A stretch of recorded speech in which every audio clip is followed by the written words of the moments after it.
Media సోదరులందరికీ కూడా నమస్కారం తెలియజేసుకుంటూ ఈరోజు మరి జరగబోయేటటువంటి గౌరవ శాసనసభ శాసనమండలి సమావేశాల్లో ముఖ్యంగా 3 అంశాలపై మరి కూటమి ప్రభుత్వం యొక్క వైఖరిని అసెంబ్లీ సమావేశాలు శాసనమండలి సమావేశాల వేదికగా మరి స్పష్టం చేయాలని చెప్పి కోరుతూ కాపు రిజర్వేషన్ పోరాట సమితి అదేవిధంగా సోషల్ జస్టిస్ ఫోరం ఈడబ్ల్యూఎస్ హక్కుల పరిరక్షణ వేదికల పక్షాన సంయుక్తంగా ఈరోజు ఒక ప్రెస్ మీట్ ఏర్పాటు చేయడం జరిగింది.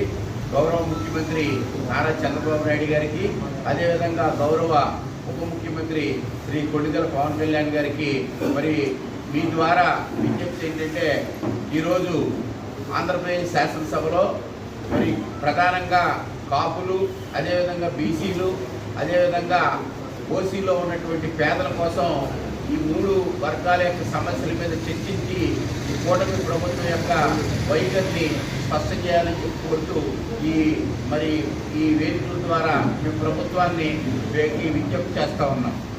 ఈ యొక్క వైఖరిని మరి కాపు రిజర్వేషన్ల విషయంలో కానీ అదేవిధంగా బీసీలకి 34% రిజర్వేషన్లు పెంచే విషయంలో కానీ కాపులకు ప్రత్యేకంగా 12% రిజర్వేషన్లు అమలు చేసే విషయంలో కానీ అలాగే కేంద్ర ప్రభుత్వం యొక్క గైడ్లైన్స్ ఏవైతే ఉన్నాయో ఆ గైడ్లైన్స్ మేరకు ఈడబ్ల్యూఎస్ రిజర్వేషన్ 10% ఇంప్లిమెంట్ చేయాలని చెప్పి కోరుతా ఉన్నాం.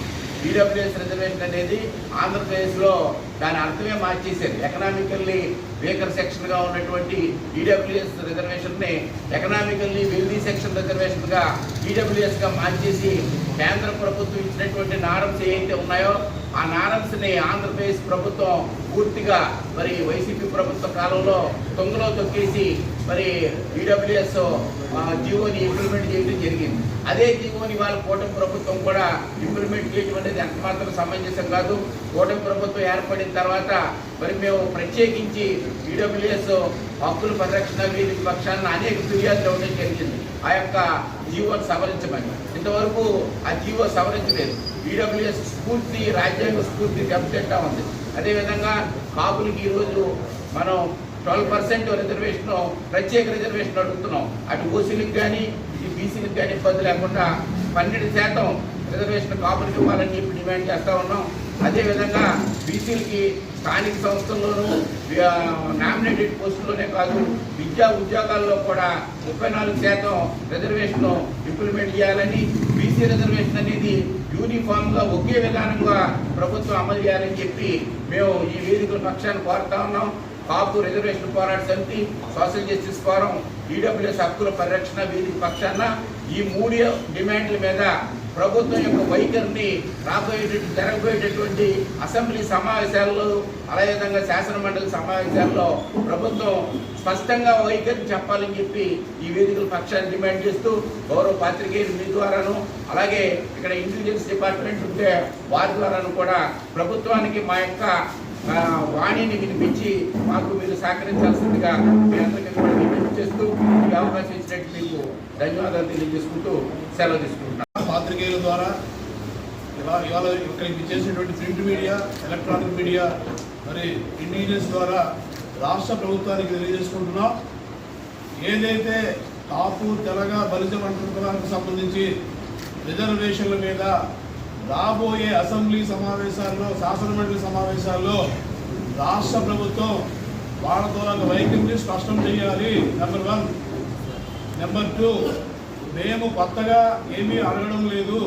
గతంలో ఏదైతే తెలుగుదేశం ప్రభుత్వం 2014లో కానీ మొన్న ఎన్నికల్లో కానీ మేనిఫెస్టోలో పెట్టిన అంశాన్ని అడుగుతున్నాం.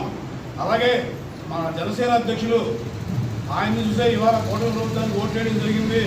మరి జనసేన పార్టీ మేనిఫెస్టోలో కూడా ఈ అంశాన్ని పెట్టారు. కాకినాడ మహాసభలో డిప్యూటీ సీఎం గారు గౌరవనీయులు పవన్ కళ్యాణ్ గారు ప్రత్యేకించి కాపులకి బీసీ రిజర్వేషన్ విషయంలో ఖచ్చితంగా నేను బాధ్యత తీసుకుంటానని చెప్పడం జరిగింది. మరి ఆ విషయాన్ని ఆయన స్పష్టంగా రేపు జరగబోయే అసెంబ్లీ సమావేశాల్లో స్పష్టత నివారణ అడుగుతున్నాం.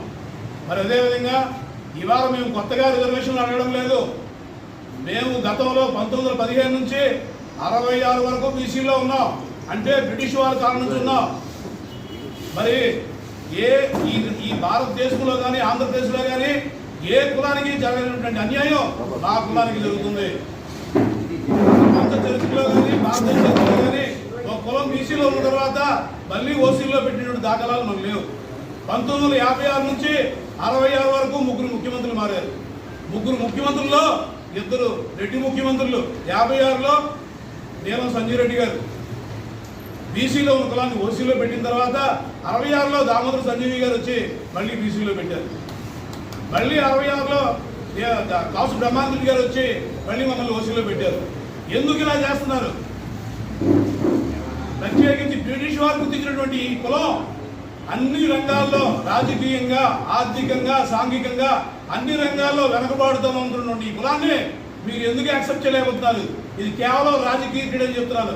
ఎందుకంటే ఈరోజు ఈ రాష్ట్రంలో ఏ రాజకీయ పార్టీ అధికారంలో రావాలన్నా రాష్ట్రంలో అత్యధిక శాతంలో ఉన్నటువంటి కాపు, తెలగ, బలిజ, ఒంటరి కులాల ఓట్లతోనే మీరు అధికారంలోకి వస్తున్న విషయాన్ని మర్చిపోతున్నారు.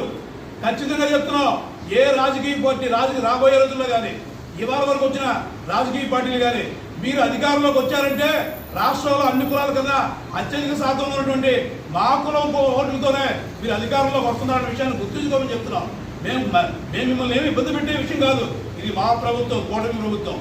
మేము మీకు మా పవన్ కళ్యాణ్ గారిని చూసి మీరు ఖచ్చితంగా మాకు న్యాయం చేస్తారన్న ఉద్దేశంతో కూటమి ప్రభుత్వానికి ఓట్లేస్తే మేము గట్టిగా మాట్లాడితే మమ్మల్ని వైసీపీ పార్టీ కింద మేమేదో వైసీపీకి సపోర్ట్ చేసినట్టుగా మాట్లాడుతున్నారు. మీరు అది తప్పని చెప్పి మీ ద్వారా తెలియజేస్తున్నారు.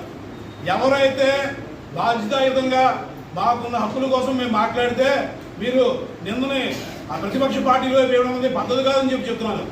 ఇవాళ బీసీలకు ఇస్తున్నటువంటి 34% కానీ అలాగే అగ్రవర్ణాల్లో ఉన్న వాళ్ళకి ఈడబ్ల్యూఎస్ 10% కానీ ఇస్తూ ఈ రాష్ట్రంలో 50% రిజర్వేషన్ పూర్తయ్యాయి. కాబట్టి రిజర్వేషన్ కోటాని కేరళ, కర్ణాటక, తమిళనాడులో ఎలాగైతే 62, 65, 67% రిజర్వేషన్ ఉన్నాయో ఆ విధంగా రిజర్వేషన్ కోటాను పెంచి కాపులకి 12% ప్రత్యేక రిజర్వేషన్లు ఇవ్వమంటున్నాం జనాభా తామాషా ప్రతిగా. మీరు ఒకసారి ఆంధ్రప్రదేశ్లో కానీ కాపు సామాజిక వర్గానికి మీరు ఇస్తున్నటువంటి లెక్కలు తప్పు. మేము 1,25,00,000 పైగా ఉంటే మీరు 52 లక్షలు అని చెప్పి మీరు కులగణంలో చెప్పారు. అది తప్పని చెప్తున్నాను. దీనికి గ్రామ స్థాయి నుంచి మన సంఘాలన్నీ కూడా బాధ్యత పడి ఒరిజినల్ స్టాటిస్టిక్స్ని మనం ప్రభుత్వానికి చేరవేసుకుగా మనం అడుగుతున్నాం. అదేవిధంగా ఇవాళ 30 జీవో ముద్రగడ పద్మనాభం గారు ఆంధ్రప్రదేశ్ చేసినప్పుడు మనకి 30 జీవో వచ్చింది.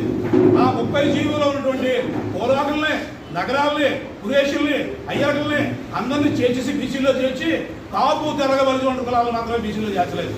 అడగకుండా రాజశేఖర రెడ్డి గారు 5% రిజర్వేషన్లు ఇస్తే సుప్రీంకోర్టు మొట్టికాయలు వేస్తే మళ్ళీ 4% రిజర్వేషన్ ఇచ్చి ఈ రాష్ట్రంలో 50% రిజర్వేషన్ మీరు పూర్తి చేశారు.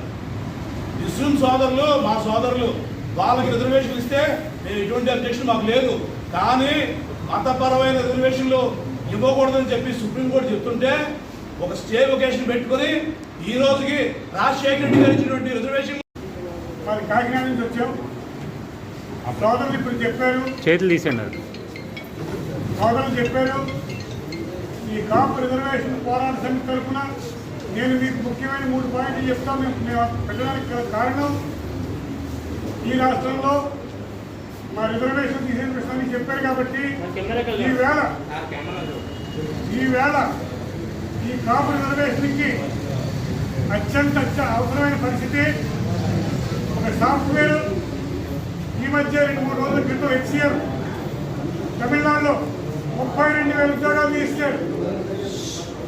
అలాగే గత వైసీపీ ప్రభుత్వంలో 2019, 2020, 2021లో ఈ సచివాలయం పోస్టులు వేయకుండా 2022లో వేసి అందులో కూడా మా రిజర్వేషన్ తీసేశారు. ఇప్పుడు రేపు 4,600 పోస్టులు గ్రామాల్లో వేస్తున్న చిన్న పోస్టులు. అంటే ఈ జాతిని ఎంతసేపు కూడా మా హక్కులు మా డిమాండ్ ప్రకారంగా మా జనాభా ప్రకారంగా మా జనాభా శాతం వచ్చి 80,000 పోస్టులు మొన్న గతంలో వైసీపీ ప్రభుత్వంలో పోయి ఈ ప్రభుత్వంలో ఏ విధమైన మాకు జరగట్లేదు. మా హక్కుల మీద మేము చాలా విచారంతో ఉన్నాం.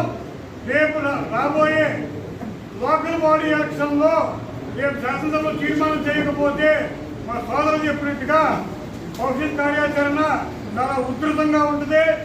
ఎంతకాలం మేము రెడ్డి గారి ప్రభుత్వంలో సౌదీ గారి ప్రభుత్వం ఓట్లేయడమే సరిపోతుంది తప్ప మా హక్కుల్ని కనీసం పట్టించుకునే నాదులు లేడు. ఈ రాష్ట్రంలో మా సమస్యల మీద ఇద్దరికే బాగా అనుభవం ఉంది. ఒకరు వైఎస్ రాజశేఖర రెడ్డి గారు, ఆయన కాలం చేశారు. రెండో వ్యక్తి చంద్రబాబు నాయుడు గారు. మేము ఎప్పుడు ఉద్యమం చేస్తే మా మీద అప్పుడు ఏదో ఒక జీవో వేయించేవారు. ఇప్పుడు ఆ వేసేవారు కూడా ఆర్ కృష్ణయ్య గారు బీజేపీలో రాజ్యసభ మెంబర్గా ఉన్నారు. ఆయన ఏ విధమైన అంటూ లేదు. తక్షణం మా మీద చంద్రబాబు నాయుడు దృష్టి పెట్టాలని మీ అందరినీ కోరుకుంటున్నాం. నుంచి 60 వరకు బీసీలో ఉన్నామే, మా రిజర్వేషన్ మీరు ఎందుకు తీసివేశారు? మాతో పాటు ఉన్నటువంటి 300 కుటుంబాలు 300 గ్లోబల్గా తెలంగాణ చలామణి అయితే కలిసి ఉన్న రాష్ట్రంలో వాళ్ళకి బీసీ రిజర్వేషన్ అమలు చేసి ఆంధ్ర ప్రాంతంలో మాకు రిజర్వేషన్ ఇవ్వకుండా చేశారు. కాబట్టి మేము ఒకటే అడుగుతున్నాం, ముఖ్యమంత్రి గారు మీ మీద గౌరవం ఉంది, మీరు గతంలో ప్రామిస్ చేసి ఉన్నారు. అలాగే పవన్ కళ్యాణ్ గారు మా ఆరాధ్య దైవం, ఆయన చూసి మేము ఓట్లేసాం కూటమి ప్రభుత్వానికి. కాబట్టి మీ ఇద్దరు బాధ్యత వహించి రేపు రాబోయే శాసన మండలి ఎన్నికల్లో సమావేశాల్లో మీ వైఖరిని స్పష్టత చేయాలి. అలాగే కాపుల పట్ల మీరు ఇంతవరకు చేసినటువంటి ఏమేమి రిజర్వేషన్లు ఇచ్చారు, ఏ పథకాలు ఇచ్చారు, ఏం చేశారు అన్నది ఒక శ్వేతపత్రం విడుదల చేయాలి. మీరు ఇవాళ చూసుకోండి, కాపులకి జనాభా తామాషా ప్రతిపాదించిన ఎంతమంది సర్పంచులు ఇచ్చారు, ఎంతమందికి జడ్పీటీసీలు ఇచ్చారు, ఎంతమందికి ఎంపీటీసీలు ఇచ్చారు, ఎంతమందికి ఎంపీపీలు ఇచ్చారు, ఎంతమందికి ఎమ్మెల్యేలు ఇచ్చారు. అలాగే మీరు మిగతా ప్రభుత్వపరమైన పథకాలు కూడా మీరు ఏమి ఇచ్చారన్నది ఒక శ్వేతపత్రం విడుదల చేయమని అడుగుతున్నాం. అందుకే ప్రతిసారి బీసీలు చూపిస్తున్నారు, మాకు వ్యతిరేకంగా బీసీలు చూపిస్తున్నారు, బీసీలని రెచ్చగొడుతున్నారు మాకు వ్యతిరేకంగా. మేము ఒకటే చెప్తున్నాం, ఇవాళ బీసీల రిజర్వేషన్లు కూడా కాపుల వల్లే వచ్చాయి. ఎవరైతే ఇవాళ భారతదేశంలో రిజర్వేషన్లు స్టార్ట్ చేసిన పెరియార్ కానీ, సాహు మహారాజు గారు కానీ, తర్వాత మరి వీళ్ళందరూ కూడా మాజీ కేంద్ర మంత్రి శివశంకర్ గారి వల్లే మీకు బీసీ రిజర్వేషన్ వచ్చే విషయాన్ని బీసీలంతా గుర్తించుకోవాలని, మేము బీసీలకు వ్యతిరేకం కాదని, మీకు మాకు ఒక పొలిటికల్ గేమ్ని మధ్యలో రాజకీయ పార్టీలు పెడుతున్నాయని, మీకోసం మేము పోరాటం చేస్తున్నామని, మీకు న్యాయబద్ధంగా ఇవ్వాల్సిన 34% కోటాను కూడా మీకు ఇమ్మని చెప్తున్నాం.